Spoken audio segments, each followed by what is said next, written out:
Good morning, friends, and welcome back to Silverhawk Farm. If you don't know me, my name is Bree, and together with my husband and 2 sons, I am converting 4 acres of straight pasture into a regenerative farm. And I figured today you could come along with me on part of my morning chores to introduce you to the goats and tell you just a little bit more about them. I got my chicken feed, so I'm going to be doing this one-handed. All right. God, that's right. Hello, good girls. Good morning, sweet girls. Hello. How are you? Good morning. How's my ladies doing? Kind of concerned? Kind of concerned? What the heck am I doing with this camera?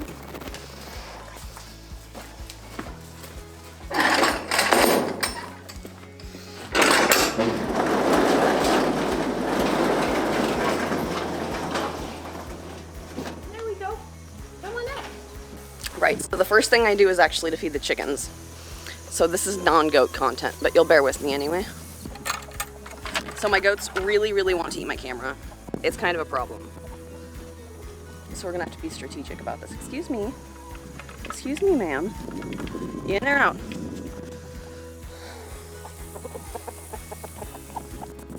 Feed the chickens. I feed the chickens on top of this wooden thing because otherwise the goats will eat all of their feed.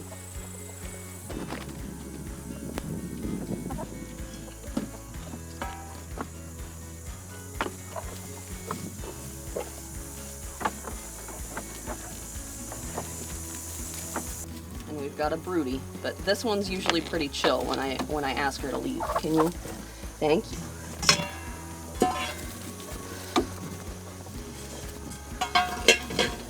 Thank you. Good girl. Go eat breakfast. Go eat breakfast, silly chicken.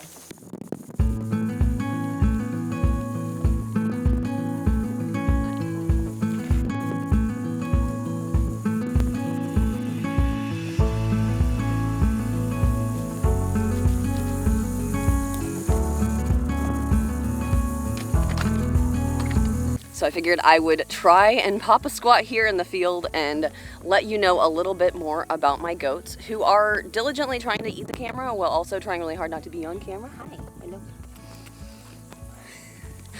So my goats are Nigerian Dwarf goats. They're actually miniature goats. They are the second smallest breed that you can find here in America. The smallest breed you can find in America is a pygmy goat, and they're actually not a dairy breed. So the Nigerian Dwarf goats are actually a dairy breed, and I haven't bred mine yet, so I've never actually been able to get milk from them, but we are actually working on building the buck pen and hopefully going to be getting some bucks in here for the fall to have babies in the spring, so I'm really excited for that. So I figured I'd just go through and kind of introduce you to each of my goats and tell you a little bit about them. I originally decided to get Nigerian Dwarf goats. I was inspired by a YouTube channel, of course, called Weed 'em and Reap, which is like the cleverest name for a channel ever. And over on Weed 'em and Reap, they have so much goat content, and they actually also have Nigerian Dwarf goats. I was absolutely inspired to get Nigerian Dwarf goats as a result of watching that channel a lot. I just saw how much they got like just the perfect amount of milk for a 4-person family. They don't have a ton of land. I have 4 acres, so I could probably keep some larger animals. I've considered getting some of the larger dairy goats eventually and then breeding them to a Nigerian buck to make like some smaller crosses, which I think could be fun. But ultimately, I'm just starting with the Nigerian Dwarf goats, and we're gonna see how that goes. So let's introduce you to them. All right, so my first goats ever were Maeve, who is my love here. Maeve is the only one who I'm convinced totally likes me. She is following me everywhere. She's always on my face. If I wanted her to not be on me right now, she would be on me right now. And then her sister is actually the black and white spotted goat that you see here. Her name is Dolores. Dolores is our chaos goat. She's the one who's always getting into trouble, and they were actually born at the same time, out of the same pregnancy. So Dolores is up here in front. She is our chaos goat. She's the one who's always getting into everything. She's the one who's trying to eat everything. She's the first one to get out. Some days she just refuses to come out to the field, and she just stays in the barn all day. She does not care that she's not with the other goats. I'm sorry for the wind. I live in Kansas. There's no getting around it. And I actually got Dolores and Maeve when I was pregnant. I had been trying to get pregnant for a long time. I had some struggles with infertility, and I didn't know I was going to get pregnant even though I'd been trying for a long time. I thought it might never happen. Again, it's my second kid. And I put my name on a waiting list to get some goats because you can control whether you can get goats, but you can't control whether you can get a baby. And lo and behold, I get pregnant basically as soon as I put my name on the list for those goats. I actually signed up for a waiting list to get these goats well ahead of time. It was actually the previous year. So I was 8 months pregnant when I actually brought these babies home, and I remember just bringing a little chair out here and just sitting with my big old belly, bringing them treats and just hoping that these wild dam raised babies would eventually let me touch them. And it worked. I can't get Maeve off of me, so that worked out. These two here are actually a mother and daughter that I got as a pair. I had originally planned to just get Clementine because I was looking for a goat and milk, and then it turned out she was too wild to milk. So I just let her daughter stay on her for a little bit longer. So this is Clementine and her daughter Elsie. I wasn't planning on getting Elsie, and then I saw a picture of her, and then I really wanted her, and then I showed my husband the picture of her, and they couldn't resist, so here we are. So Elsie is so beautiful. I'm obsessed with her white and like her beautiful spots, and she's just got beautiful coloring. I think she's gonna make really gorgeous babies. But they are both very skittish, like very skittish. So I'm still working on socializing with them. I'm happy that they're hanging out with me while I'm here. And they really are curious about whether or not they can eat this camera. That's why they're sticking so close. So the funny thing is, when I moved onto this property, if you were to ask me what animals I'm gonna get, the first thing I would say is I'm not gonna get goats. Because I thought that I needed like trees and like forest and wooded area for them to be happy. And they do really well in those areas. If you're a person who doesn't have pasture, you only have woods, like they will thrive and be really happy. They'll brush up against your trees. They will eat your young trees. You gotta be careful with them around trees you wanna keep. But they're really good in all sorts of terrain, but they actually do really well on pasture. And while they don't necessarily mow it, they eat down the weeds and definitely keep it nice and trampled. And they can be kind of selective as far as like what they will and will not eat. Actually, a misconception that goats will eat anything and everything. They basically just try to nibble at everything. Like, for example, right now, Maeve is trying to chew on my tripod. But she's not actually going to try and eat the tripod. She just wants to nibble at it. She just wants to check, you know? So they're actually pretty easy to care for.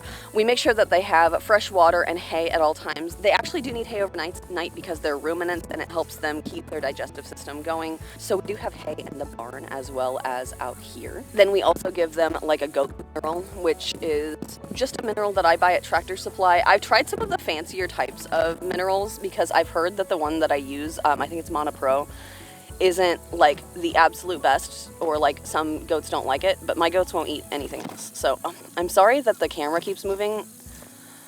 Dolores the Chaos Goat is literally nudging the adjustment to the camera. Girl, I wish I had my phone out here. I'd take a picture of it. It's hilarious. Oh my god. So that's Chaos Goat. Chaos Goat will move your camera. What are you doing? Oh, you're gone. You're just gone. Okay. If I point the camera at them, they go away. That's cool. And then there are some yearly shots and things that you need to keep an eye on. I do a copper bolus, which basically they can become copper deficient. They need a certain amount of copper that they can get from minerals, but sometimes minerals aren't enough. One thing that's really handy, a pure black goat, when they're becoming a little bit copper deficient, their coat will become just the slightest hint of like reddish brown, but it looks like I need to do a copper bolus over here in the next few weeks. And then when it comes to breeding, I'm going to be learning along with y'all, so I'll be sure to keep you posted on every step of the way as we get a buck and get them bred and go through pregnancy and things like that. The benefit to having goats instead of like a cow, for example, even miniature cows, is that they breed really easily. You get a lot of animals from one breeding. So normal goat pregnancy can produce like 1 to 3. I've heard of more. Younger goats, from what I've heard, are more likely to have like just a single kid, whereas more experienced breeders will have multiples.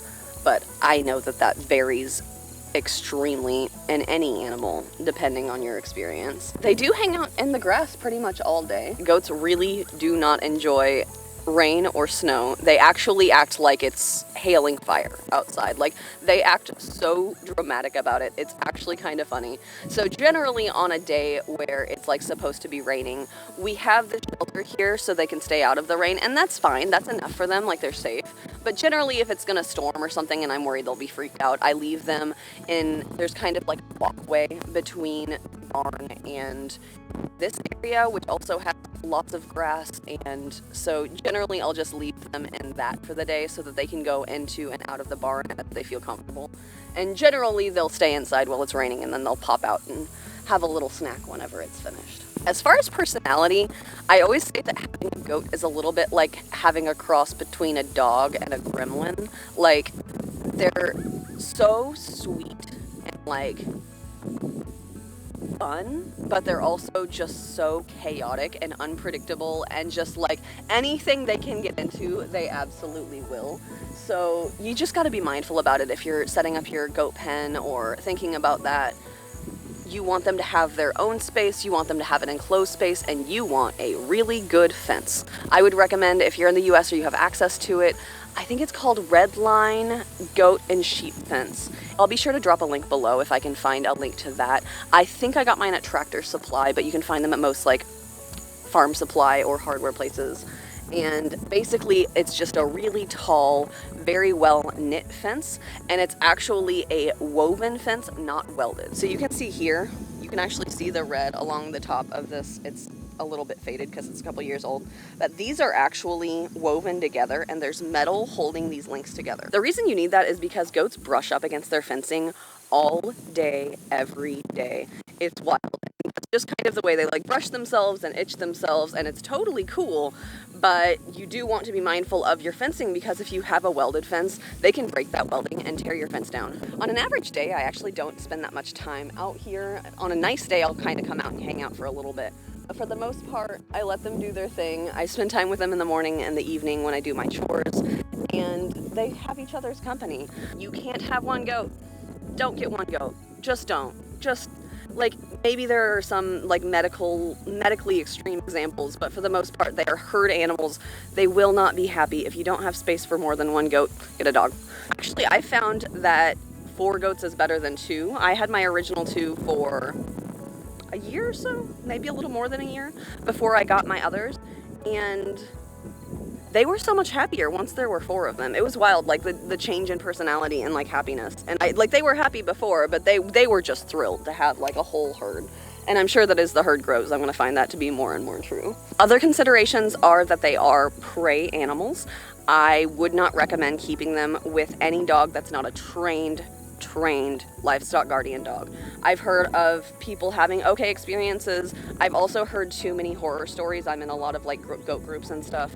I've heard too many horror stories of people being like, my dog was totally fine with my goats for years, 5 years, 10 years, and then one day they just ran like a specific way, and that predator instinct kicked in, and like the dog attacked the goats. So I personally have Siberian Huskies. They have an extremely high prey drive, so I don't let them around any of my livestock, and I actually have 2 layers of fencing between them and any chickens. And the Huskies will kind of run up and down the fence with the goats and kind of like be playful, but ultimately I don't let them near each other, and I don't think that they would coexist well together. So just be mindful. I'm not here to judge anyone. If you run your dog with goats and it works out for you and it never goes bad, I am so happy for you. I hope that arrangement stays the same forever. It's not something I'm willing to risk, and knowing my dogs, it's never gonna happen. And there are all sorts of fun things that you can do with goats. I'm planning on doing a little bit more of a goat playground at some point. Stay tuned for that. But we did pick up this cute little toddler castle. And they actually do like hang out on top of the toddler castle and like play king of the castle, and it's the cutest friggin' thing. So my future plans with goats are obviously to get the buck pen back here finished. I need to actually build a shelter for them because I'm not going to be keeping them in the barn. I don't want any accidental pregnancies. You do actually need to keep bucks separated if you don't want any unwanted pregnancies, because they can breed year-round, these Nigerian dwarf goats. So I don't want to accidentally have babies in the middle of the summer or in the middle of the winter, because that would be bad times. We have very extreme weather. So I'm going to keep them separated, introduce them, and I'll put whichever of the females I'm going to breed out back with them. I'm planning on breeding Dolores and Maeve, my original goats, this fall. And then I'll breed the other two in the spring so that we can have some fall babies and stagger it a little bit, so hopefully I can have some milk year round. So I'm going to head back inside because I have a lot of work to do. We have a new fridge coming and my son is doing homeschool. I hope to see you soon, and in the meantime, treat yourself to something delicious. Okay, bye. I want to be in less poop. Not no poop, just less poop.